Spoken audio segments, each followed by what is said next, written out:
राम राम जी। आत्म मंथन में आपका स्वागत है। अब मैं आपको मूलांक 2 वालों के बारे में बताने वाली हूँ। आपके लिए जो स्प्रेड आया है वो अच्छा आया है तो आगे बढ़ जाओ, ईश्वर का शुक्रिया अदा करो कि दिन अच्छा है। और अगर आपके लिए कुछ नेगेटिव आ रहा है तो अपने आप को संभालने की और संभलने की कोशिश करो। ठीक है, आपको मैं मोटिवेट कर रही हूँ, उपाय बता रही हूँ, समझा रही हूँ किस तरह से उस सिचुएशन को हैंडल करना है, किस तरह से वहाँ से बचकर आपने निकलना है। अगर आपने मेरी बात नहीं समझी तो आप परेशानी में आ जाओगे। छोटे मोटे उपाय हैं वो कर लेना, इवेंट तो होगा ही होगा। यानी कि जो अच्छा आया तो अच्छा, नेगेटिव आया है तो नेगेटिव आपके लिए आने वाला है। लेकिन आप अपनी समझदारी से इस सिचुएशन से भी बाहर आ सकते हो। ठीक है, जब तक हमारा जीवन है तब तक हम हर सोर्स ढूंढ सकते हैं उन चीज़ों से, किस तरह से हमें निजात पाना है, किस तरह से बचना है। दोस्त और आपके दुश्मन दोनों जो हैं, आप उनके बारे में जान सकते हो और किस तरह से उनसे डील करना है, वो दिन चुनना है या नहीं चुनना उनसे बात करने के लिए, वो आप बखूबी इस रीडिंग से समझ सकते हो। ठीक है, तो हम जल्दी से संडे वाली रीडिंग जो है स्टार्ट कर देते हैं। संडे वाले दिन मुझे ऐसा लगता है आपको कहीं से बहुत मुश्किल से धन प्राप्त हुआ है।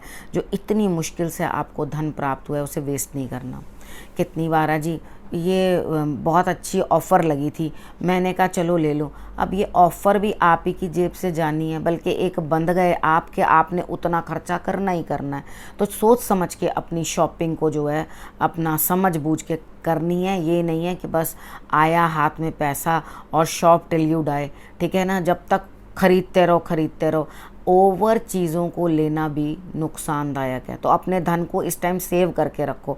आपके पास कपड़े भी बहुत होंगे, ठीक है, पहनने की कोई कमी नहीं होगी। और उसके बाद आपके पास जो है बाकी चीज़ों की कोई कमी, जो ज़रूरत की चीज़ें हैं उन पर आप खर्च करो, क्योंकि ये धन कहीं ना कहीं मुझे प्रॉपर्टी से रिलेटेड दिखाई देता है। ठीक है, तो यहाँ पर आपने रोक लेना, प्रॉपर्टी में इस धन को बिल्कुल भी नहीं लगाना। ठीक, उसके बाद हम बात कर लेते हैं मंडे की। मंडे वाले दिन आप किसी से झगड़ते हुए दिखाई दे रहे हो बड़े ज़बरदस्त तरीके से, और आपका दिमाग का बिल्कुल एकदम दही हुआ है। इसका अर्थ है कि आपके दिमाग को समझ ही नहीं आ रही मैं क्या करूं और मैं क्या ना करूं। तो सबसे पहले ग्रीन कलर बिल्कुल नहीं पहनना मंडे वाले दिन। ठीक है, जितनी पॉइंटेड चीज़ें हैं सारी ग्राउंड की तरफ फेस करके रखनी है, क्योंकि अगर आप उनको ऊपर करके रखते हो तो आप अपने हथियार निकाल रहे हो लड़ने के लिए, आप लड़ने को तैयार हो। ग्रीन कलर अवॉइड करो। वाणी का उपयोग ठीक ढंग से करना है, लड़ाई झगड़ा बिल्कुल नहीं करना, उससे अवॉइड करना है, क्योंकि उसका नुकसान आपको बहुत ज़्यादा बाद में फ्यूचर में झेलना पड़ेगा। इसलिए बिल्कुल अपने आप को कंट्रोल कर लो। और किसी को जिस तरह हमारे मन में आता है ना, फलाने ने मुझे ये कह दिया, इसने वो कह दिया, और जैसे ही मैंने तो बस 4-5 उसको बातें सुना दी। हर जगह सुनाने से काम नहीं चलता, कहीं कहीं कई बार चुप भी हो जाना पड़ता है। लेकिन यहाँ आप चुप होते हुए दिखाई नहीं दे रहे हो, तो मेरे कहने पे शांत रहना, नहीं तो दिमाग जो है आपका दिक्कत में आ जाएगा, परेशानी में आ जाएगा।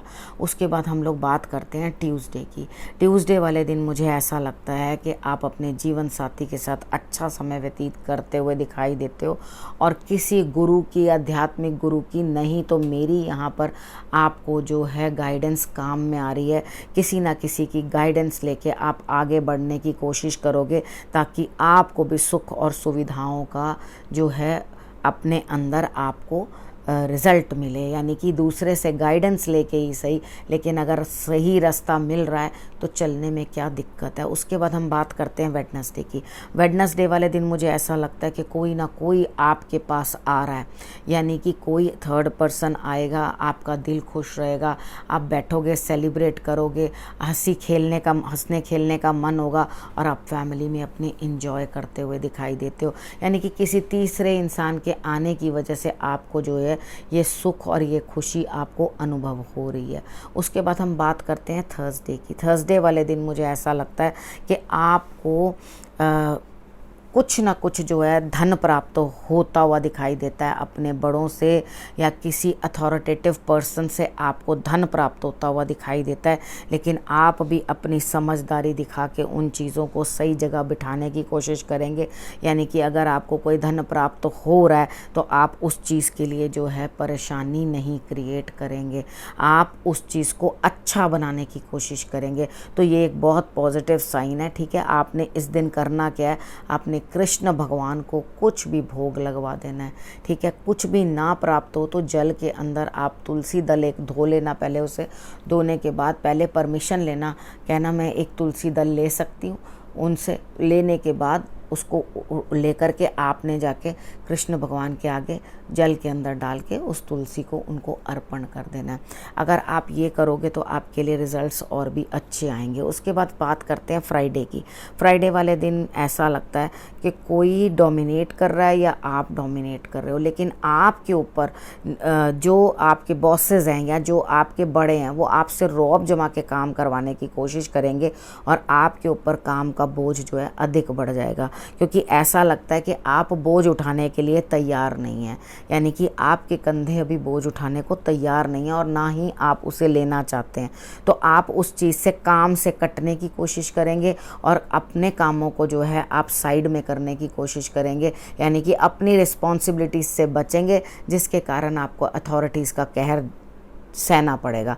अगर आपके बॉसेस ने आपको कोई काम दिया है तो आपने उस काम को भी टाल दिया और करने का मन नहीं है कुछ, वो आपका लिहाज तो नहीं करेंगे। उसी तरीके से जो बड़े हैं घर के वो भी आपको जो है बिल्कुल कुछ भी नहीं आपके साथ कोऑपरेट करेंगे, क्योंकि आपके वो चाहेंगे कि आप अपनी रिस्पॉन्सिबिलिटीज़ जो हैं ठीक ढंग से संभालें, जो कि आप संभाल नहीं रहे हैं। ठीक है, कार्ड्स आपके इसी तरह से बता रहे हैं। उसके बाद हम बात करते हैं सैटरडे की। सैटरडे वाले दिन मुझे ऐसा लगता है कि आपको फाइनेंशियल ग्रोथ होगी, आपको लाभ होगा, लेकिन आपको कॉम्प्रोमाइज़ करना पड़ेगा, यानी कि आपको समझौता करना पड़ेगा सिचुएशन से और लोगों के साथ, क्योंकि अगर आप यहाँ पे आकर अड़ते हो और अपने रिस्पॉन्सिबिलिटीज़ को नहीं निभाते तो आपको बाद में एक कॉन्सिक्वेंसेस जो हैं बुरी झेलनी पड़ सकती हैं। यानी कि आपको एक साइड लाइन कर दिया जा सकता है कि हाँ, आप ये चीज़ के लिए हमारे साथ कांटेक्ट मत करें। फैमिली हो सकती है आपकी या कोई भी हो सकता है। तो यहाँ पर आकर आपने खुद अपने आप को आगे रख कर एडजस्टमेंट दिखानी है और इस चीज़ को जो है एक दूसरे के साथ तालमेल बना के परिवार के साथ चलने की कोशिश करनी है, नहीं तो आपको बाद में दिक्कत का सामना करना पड़ सकता है। ठीक है, उसके बाद हम क्या निकालते हैं इस चीज़ से निचोड़ कि आपने जो मैंने सैटरडे तक बताया उसे आप कंप्लीटली समझ लो, कर लो, उपाय भी बता दिए मैंने कैसे करने हैं। अपने परिवार का पूरा ध्यान रखना। अगले हफ्ते फिर से आपसे मिलती हूँ, तब तक के लिए नमस्कार।